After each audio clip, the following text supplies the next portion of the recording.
Malaikat Jibril memiliki kedudukan yang tinggi di hadapan Allah Subhanahu wa Ta'ala. Sebagaimana firman-Nya, sesungguhnya Al-Quran itu benar-benar firman Allah yang dibawa oleh utusan yang mulia, yaitu Jibril, yang mempunyai kedudukan tinggi di sisi Allah, yang mempunyai arsy yang ditaati di sana di alam malaikat lagi dipercaya. Quran Surat At-Takwir ayat 19-21. Meskipun memiliki kedudukan agung di sisi Allah, namun malaikat Jibril takut ketika suatu saat nanti kehilangan ridho Allah Subhanahu wa Ta'ala. Dikisahkan dari ensiklopedia Al-Quran bahwa Umar bin Khattab meriwayatkan rangkaian pembicaraan Rasulullah dengan malaikat Jibril. Suatu hari, malaikat Jibril mendatangi Rasulullah dan menyampaikan dahsyatnya tentang neraka. Malaikat Jibril berkata, "Neraka itu hitam pekat, rumah bunga apinya tidak dapat meneranginya, nyalanya tidak dapat dipadamkan. Demi zat yang mengutusmu dengan kebenaran wahai Muhammad, seandainya sebesar lubang jarum dibuka dari jahanam, niscaya seluruh yang ada di permukaan bumi akan mati karena panasnya. Demi zat yang mengutusmu dengan hak, seandainya penjaga neraka jahanam menampakkan dirinya kepada penghuni bumi, niscaya semua orang yang ada di bumi akan mati karena begitu buruk mukanya dan begitu busuk. Demi zat yang mengutusmu, seandainya satu mata rantai penghuni neraka yang panjangnya 70 hasta diletakkan di atas gunung-gunung dunia, niscaya gunung pun akan hancur berkeping-keping, bahkan bumi pun ikut hancur." Rasulullah kemudian pun mengatakan kepada Jibril, "Cukup wahai Jibril, agar hatiku tidak gemetar yang mengakibatkan kematianku." Setelah menceritakan kengerian neraka, Jibril kemudian menangis. Rasulullah pun kemudian bertanya, "Wahai Jibril, mengapa engkau menangis? Bukankah engkau punya kedudukan yang mulia yang dianugerahkan Allah kepadamu?" "Bagaimana aku tidak menangis? Aku lebih berhak menangis.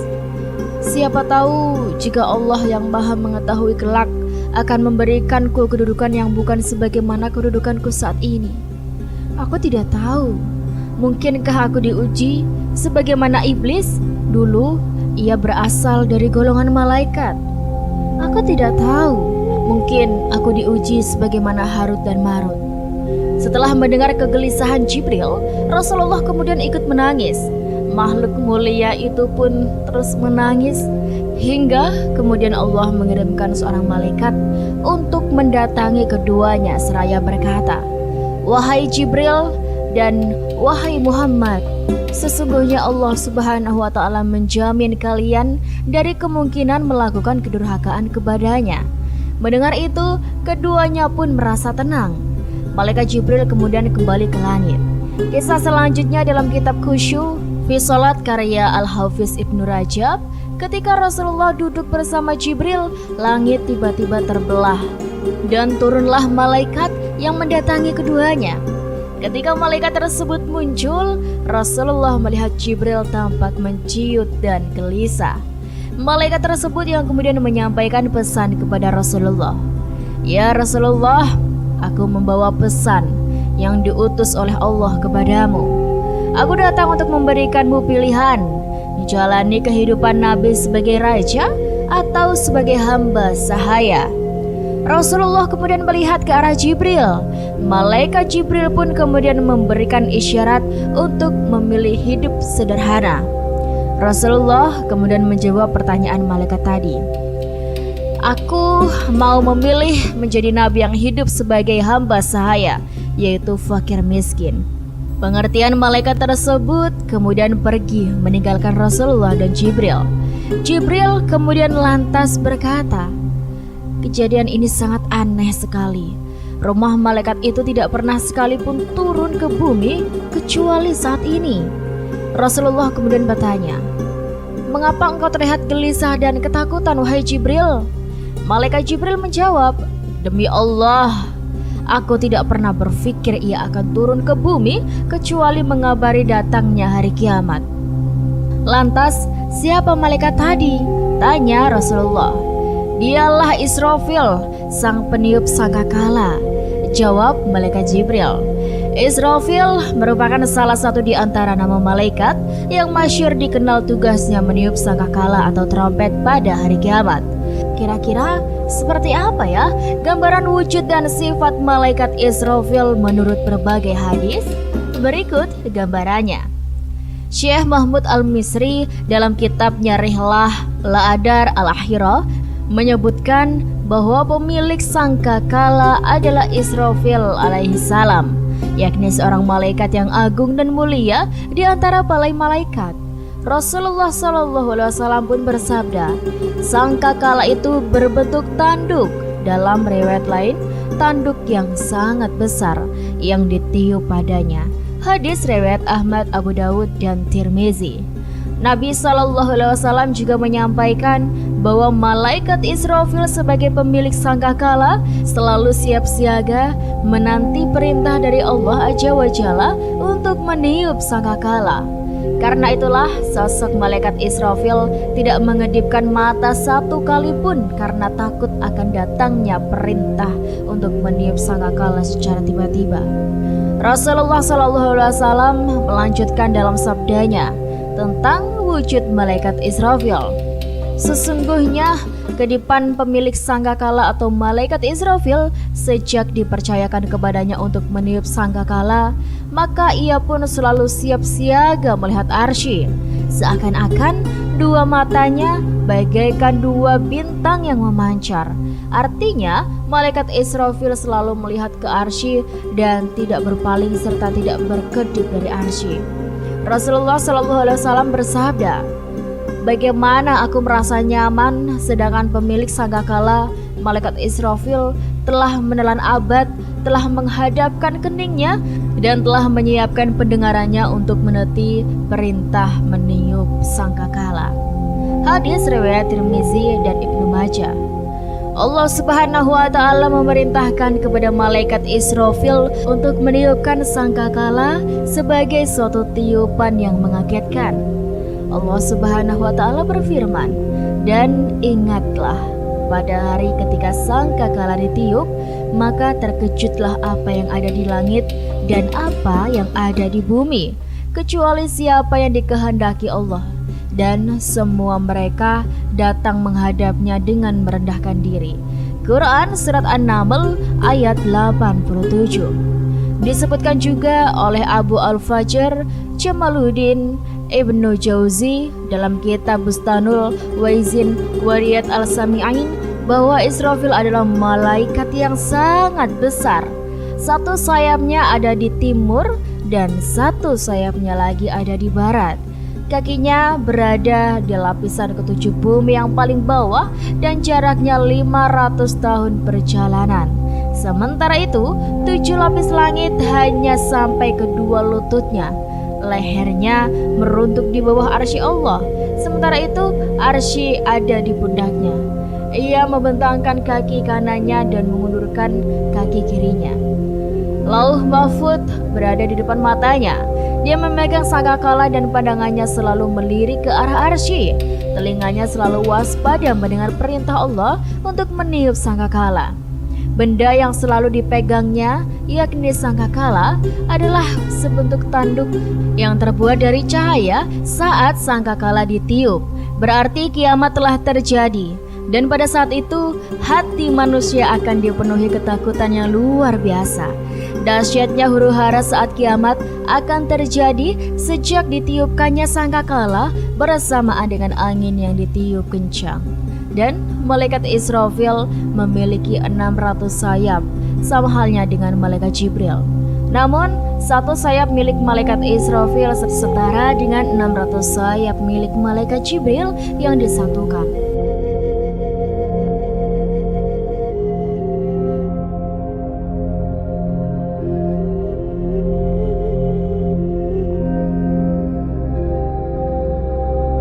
Sosok malaikat Israfil sangat takut kepada Allah Subhanahu wa Ta'ala saat ia melipat sayapnya yang besar dan luasnya ratusan kali lipat dari sayap malaikat Jibril sehingga membuat Jibril tampak kecil.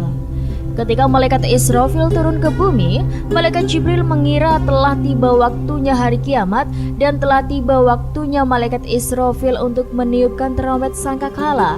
Hal inilah yang membuat malaikat Jibril begitu gelisah dan takut. Sebagai umat Islam, kita diwajibkan untuk beriman kepada nabi dan juga malaikat.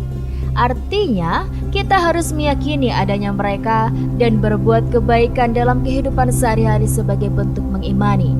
Tak hanya nabi, malaikat pun mendapat utusan yang berbeda-beda dari Allah Subhanahu wa Ta'ala. Seperti misalnya malaikat Israfil yang mendapat tugas untuk meniupkan sangkakala pada akhir zaman nanti, sebagaimana dijelaskan dalam hadis sebagai berikut. Dikutip dari buku At-Tazkirah jilid 1 yang bertajuk Bekal Menghadapi Kehidupan Abadi karya Imam Syamsuddin Al-Qurtubi, disebutkan bahwa para ulama sepakat malaikat peniup trompet sangkakala ialah Israfil. Rasulullah SAW pun pernah bersabda, sebagaimana disebutkan Abu Sa'id Al-Khudri radhiyallahu an, bagaimana akan bersantai-santai sedangkan malaikat peniup sangkakala Israfil telah meletakkan sangkakalanya ke bibirnya seraya menunggu perintah untuk meniupnya. Lantas, bagaimana kisah tugas malaikat Israfil, malaikat peniup sangkakala serta apa saja tugasnya dalam agama Islam? Pertama, fakta terkait Israfil sebagai malaikat peniup sangkakala. Malaikat Israfil merupakan malaikat utusan Allah Subhanahu wa Ta'ala yang bertugas untuk meniup sangkakala sebagai tanda hari kiamat nanti. Hal ini pun sudah tertulis dalam ayat Al-Quran dalam surat An-Naml ayat 87 yang mana berbunyi yang artinya, dan ingatlah pada hari ketika sangkakala ditiup, maka terkejutlah apa yang ada di langit dan apa yang ada di bumi, kecuali siapa yang dikehendaki Allah. Dan semua mereka datang menghadapnya dengan merendahkan diri. Tak hanya itu, Rasulullah SAW pun pernah bersabda mengenai trompet sangkakala. Hal ini sebagaimana diriwayatkan dalam hadis riwayat Abu Hurairah, sesungguhnya Allah Subhanahu wa Ta'ala semenjak menciptakan langit dan bumi, Dia menciptakan pula sangkakala. Lalu Dia berikan kepada Israfil. Israfil meletakkannya di mulutnya. Dia berada di arsy tengah menunggu datangnya perintah dari Allah Subhanahu wa Ta'ala untuk meniup trompet tersebut. 2. Fakta mengenai trompet sangkakala yang ditiup Israfil. Dalam beberapa tafsir dan pendapat para ulama, disebutkan bahwa malaikat Israfil meniupkan sangkakala sebanyak beberapa kali. Jumlah pertama yang disebutkan adalah sebanyak 2 kali, sebagaimana dikemukakan oleh Ibnu Abbas, Al-Hasan Al-Basri, Qatadah, Al-Qurtubi, dan Ibnu Hajar rahimahullah berdasarkan firman Allah dalam surat An-Nazi'at ayat 6-7 yang berbunyi, artinya, sesungguhnya kamu akan dibangkitkan pada hari ketika tiupan pertama menggoncang alam. Tiupan pertama itu diiringi oleh tiupan yang kedua. Quran surat An-Nazi'at ayat 6-7. Tiupan itu disebut sebagai nafatul faza wa asaki, di mana tiupan ini menyebabkan terkejutnya seluruh makhluk sehingga menyebabkan kematian. Adapun tujuan ditiupkan sebanyak 2 kali, yaitu mencangkup 2 kejadian berupa kematian dan kebangkitan. Tetapi jarak antara tiupan pertama dan kedua adalah 40 tipuan. Sebagaimana sabda Rasulullah SAW yang diriwayatkan oleh Abu Hurairah radhiyallahu an, jarak antara 2 tiupan adalah 40. Para sahabat bertanya, "Wahai Abu Hurairah, apakah 40 hari?" Abu Hurairah menjawab, "Aku enggan." Mereka bertanya, 40 bulan? Abu Hurairah menjawab, "Aku enggan." Mereka bertanya lagi, 40 tahun? Abu Hurairah menjawab, "Aku enggan." Hadis riwayat Bukhari nomor 4935. Selain 2 kali tiupan, Ada pula yang berpendapat 3 kali tiupan. Tapi hal ini berdasarkan hadis yang telah diriwayatkan Abu Hurairah radhiyallahu an. Dalam hadis tersebut diriwayatkan bahwa Rasulullah SAW bersabda, ketika Allah Subhanahu wa taala telah selesai menjadikan langit dan bumi, Allah menjadikan sangkakala trompet dan diserahkan kepada malaikat Israfil. Kemudian ia letakkan di mulutnya sambil melihat ke arsy, menantikan bilakah ia diperintah. Saya bertanya, "Ya Rasulullah, apakah sangkakala itu?" Jawab Rasulullah, "Bagaikan tanduk dari cahaya." Saya bertanya, "Bagaimana besarnya ya Rasulullah?" Rasulullah pun menjawab, "Sangat besar bulatannya.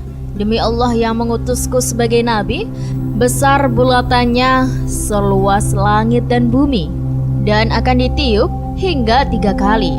Pertama, nafakul fazah untuk menakutkan. Kedua, nafhatus sa'aq untuk mematikan. Ketiga, nafhatul ba'ats untuk menghidupkan kembali atau membangkitkan. Jika melihat buku bertajuk Ensiklopedia Kiamat karya tim Gema Insani 2013, tiupan pertama yaitu tiupan faza atau tiupan yang mengagetkan. Melalui tiupan tersebut, manusia akan merasa kebingungan, bumi terbelah, gunung berterbangan, dan binatang-binatang berhamburan. Setelah itu, Allah mengutus Israfil untuk meniup selanjutnya yang mematikan. Tiupan selanjutnya, Allah kembali meminta Israfil meniup sangkakala untuk membangkitkan orang-orang yang telah mati dan mengumpulkan mereka di padang mahsyar untuk mempertanggungjawabkan amalan masing-masing. Dari hadis yang diriwayatkan tersebut disebutkan pula bahwa bentuk trompet sangkakala seperti tanduk yang terbuat dari cahaya. Sementara ukuran bulatan pada depan trompet disebutkan seluas langit bumi. 3. Tugas lain dari malaikat Israfil.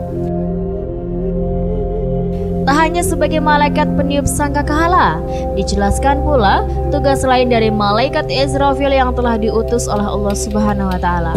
Dalam kitab Imam Abdurrahim yang berjudul Syarah Qadaikul Akbar, dikatakan oleh Abdullah bin Abbas radhiyallahu an bahwa sesungguhnya malaikat Israfil memohon kepada Allah Subhanahu wa taala agar diberikan kekuatan 7 langit. Maka Allah Subhanahu wa taala mengabulkan permohonan itu dengan memberikan kekuatan 7 bumi. Kemudian Allah memberikan kekuatan angin, kekuatan gunung, kekuatan sesuatu yang berat, serta Allah memberikan kekuatan hewan buas.